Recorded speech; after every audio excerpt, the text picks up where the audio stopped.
అలాగే మీరు మొన్న చూస్తే అసలు లడ్డూలో కల్తీ జరగకపోయినా వీళ్ళు చెప్పిన అబద్ధాన్ని వీళ్ళ కూటమి ప్రభుత్వంలో ఉన్న బీజేపీ మాధవీలత గారు వందే భారత్ ఎక్స్ప్రెస్లో భజన చేసుకుంటూ వచ్చి ఎన్ని రకాలుగా మాట్లాడిందో మనం చూసాం. నిజంగా మీకు దేవుడి మీద భక్తి ఉంటే, భక్తుల మీద ప్రేమ అభిమానం ఉంటే ఈరోజు 6 మంది ఎవరి వల్ల అయితే చనిపోయారో ఈ ప్రభుత్వాన్ని నిలదీయండి. ఈ ప్రభుత్వంలో ఎవరెవరు ఈ చావుకు కారణమయ్యారో వాళ్ళందరి మీద మోడీ గారికి చెప్పి క్రిమినల్ కేసులు పట్టించండి.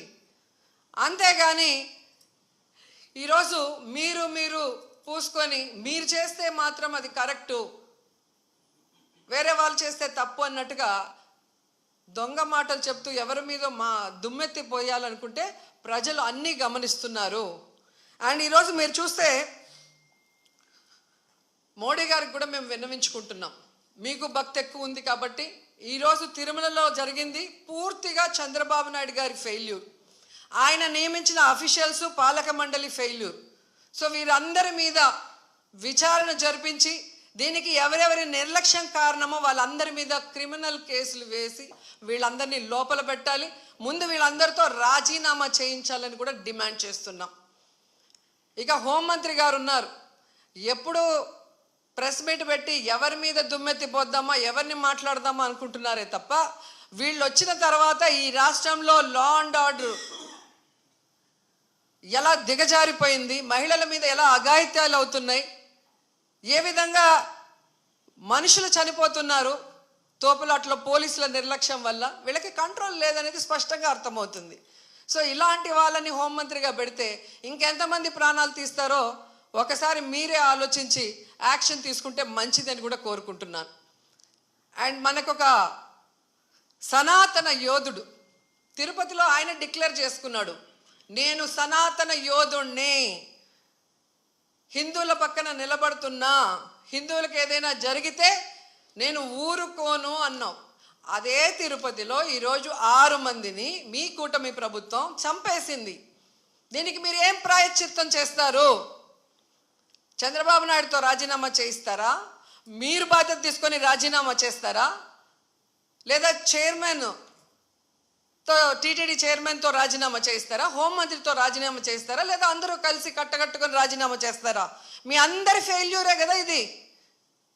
నిజమైన సనాతన యోధుడివైతే ఇప్పుడు వచ్చి మీ ప్రభుత్వంలో ఎవరెవరి నిర్లక్ష్యం వల్ల ఇది జరిగిందో వారందరి మీద క్రిమినల్ కేసులు పెట్టించుకోండి. అంతేగాని ప్రమాదవశాత్తు జరిగిందని 194 BNSS పెట్టేసి చేతులు దులిపేసుకోవాలంటే మాత్రం వదిలే ప్రసక్తే లేదు అని కూడా ఈ సందర్భంగా తెలియజేసుకుంటున్నా. అండ్ చంద్రబాబు నాయుడు ఆయన లెగ్గు మహత్యం ఏంటో కానీ ఆయన ఎప్పుడు అధికారంలోకి వస్తే అప్పుడు ఈ రాష్ట్రంలో మనం ఎన్నో చావులు చూడాల్సి వస్తుంది. గతంలో గోదావరి పుష్కరాలు ఈయన పబ్లిసిటీ పిచ్చి వల్ల ఇలాగే గేట్లు తెరిచి జనాలు తోసుకొని ఒకరి మీద ఒకరు పడి 29 మంది చనిపోయారు. మొన్న ముఖ్యమంత్రి అయిన వెంటనే ఈయన నిర్లక్ష్యం వల్ల, ఈయన వైఫల్యం వల్ల దాదాపుగా విజయవాడ వరదల్లో 60 మందికి పైగా చనిపోయారు. మళ్ళీ ఈరోజు చిత్తూరు జిల్లా కుప్పంలో ఉండగానే 6, 7, 8 ఉండి పోలీసులందరినీ తిప్పుకొని ప్రజల్ని గాలికి వదిలేశారు. మానిటరింగ్ లేదు, ఎన్ని లక్షల మంది వస్తున్నారు, వీళ్ళకి ఏం సదుపాయాలు చేశారు, వీళ్ళకి ఎలా టోకన్స్ ఇస్తున్నారు, ఎక్కడ క్యూ లైన్స్ ఇచ్చారు అనేది ముఖ్యమంత్రి పట్టించుకోడు, చైర్మన్ పట్టించుకోడు, ఎస్పీ, కలెక్టరు, అలాగే ఎండోమెంట్ మినిస్టర్ ఎవరు పట్టించుకోరు. బాగా జరిగితేమో మా గొప్పతనం 30 years ఇండస్ట్రీ, 40 years ఇండస్ట్రీ అని గొప్పలు చెప్పుకుంటారు. లేదు అంటే గత ప్రభుత్వ వైఫల్యం లేదా అఫీషియల్స్ వైఫల్యం అని ఎప్పుడు ఎవరో ఒకరి మీద దుమ్మెత్తి తప్పించుకోవాలన్న ప్రయత్నం చేస్తున్నారు. ఇది సీరియస్గా తీసుకోవాల్సిన ఇష్యూ. ఈ చంద్రబాబు నాయుడు గారి వైఫల్యం వల్ల, అసమర్థ వల్లే ఈరోజు ఇంతమంది చనిపోయారు. ఆయన నియమించిన వాళ్ళు ఎవరైతే ఉన్నారో వాళ్ళందరి నిర్లక్ష్యం వల్ల జరిగింది. సో వెంటనే ఈ ఎఫ్ఐఆర్లు మార్చి తప్పు చేసిన వాళ్ళ మీద క్రిమినల్ కేసులు పెట్టాలి. లేకపోతే మేమైతే వైఎస్ఆర్సీపీ తరఫున భక్తులకి అండగా ఉండి ఆ చనిపోయిన కుటుంబాల తరఫున పోరాటం చేస్తాం. వాళ్ళకి కూడా ఎక్స్గ్రేషియా ఒక్కొక్కరికి మరి డబ్బులు 1 కోటి నుంచి 2 కోట్ల దాకా ఇవ్వాల్సిన అవసరం ఉంది. ఎందుకంటే మీ వల్లే వాళ్ళు చనిపోయారు, వాళ్ళ నిర్లక్ష్యం వల్ల కాదు.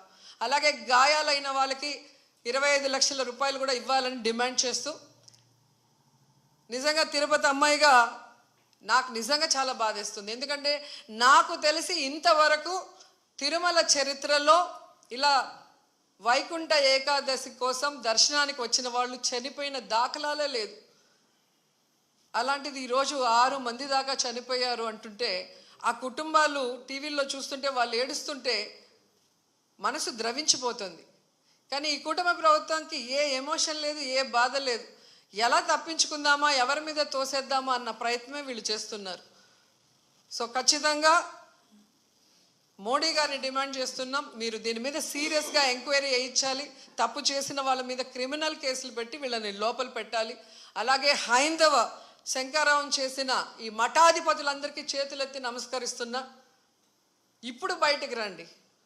బయటకు వచ్చి ఈ హైందవ ధర్మాన్ని నమ్ముకున్న భక్తుల్ని కాపాడుకోవాల్సిన బాధ్యత మన మీద ఉంది. అలాగే తిరుమల పవిత్రత కాపాడాల్సిన బాధ్యత మన మీద ఉంది.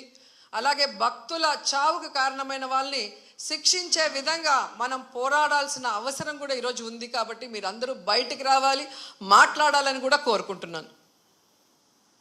ఈరోజు ఎంత దురదృష్టం అంటే, మొన్న game changer film function pre release event చూశాను. ఫొటోస్ చూస్తే మినిస్టర్ ఉన్నారు, కలెక్టర్ ఉన్నారు, ఎస్పీ ఉన్నారు. ఒక సినిమా ఫంక్షన్కి ఇంత ఇంట్రెస్ట్గా, ఇంత చిత్తశుద్ధిగా పనిచేసిన వాళ్ళు ఎందుకు టీటీడీకి సంబంధించిన వైకుంఠ ఏకాదశికి ఇంట్రెస్ట్ లేకుండా పనిచేస్తున్నారు? ఎందుకు భక్తుల సేవలో ఉండకుండా చంద్రబాబు నాయుడు సేవ కోసమే మీ టైం కేటాయిస్తున్నారని నేను అడుగుతున్నాను. దీంట్లో కల్ప్రిట్ ముఖ్యమైన వాడు ఎవరంటే జేఈఓ ఇన్ఛార్జ్ ఈఓగా ఉన్నారు వెంకయ్య చౌదరి. వెంకన్న దేవుడిని ఆయన చేతికి చంద్రబాబు నాయుడు ఇస్తే, ఈ వెంకయ్య చౌదరి ఈ టీటీడీని ఏం చేస్తున్నాడో అక్కడ మీరు ఒకసారి ఎంక్వైరీ చేస్తే మీకే అర్థమవుతుంది. టీటీడీని ఈరోజు టీడీపీ ఆఫీస్ లాగా తయారు చేసి ఈరోజు భక్తుల సేవ కన్నా టీడీపీ వాళ్ళ సేవలోనే వీళ్ళు తరిస్తున్నారు.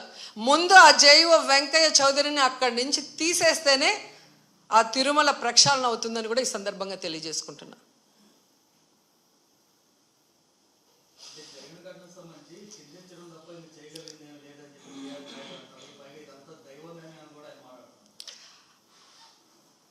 దేవుడి మీద భక్తి లేని వాడికి, ఆ పోస్ట్ చేసే విలువ లేని వ్యక్తికి అలాంటి పెద్ద పోస్ట్ ఇస్తే ఇలాగే ఉంటుంది. ఆయన ప్రెస్ మీట్లు పెట్టి రాజకీయం మాట్లాడతాడు, జగన్ గారిని తిడతాడు. కానీ ఒక టీటీడీ చైర్మన్గా తన బాధ్యత ఏంటి, వైకుంఠ ఏకాదశికి ఎలాంటి ఏర్పాట్లు చేయాలి, ఈఓని, ఎస్పీని, కలెక్టర్ని కలుపుకొని కోఆర్డినేట్ చేసుకొని ఎలా వచ్చే భక్తులకి అన్ని సదుపాయాల్ని, సేఫ్టీని అందించాలన్న ఆలోచన ఇతనికి లేదు. ఇన్సిడెంట్ జరిగినప్పుడు కూడా హైదరాబాద్లో కూర్చొని ఉన్నాడు.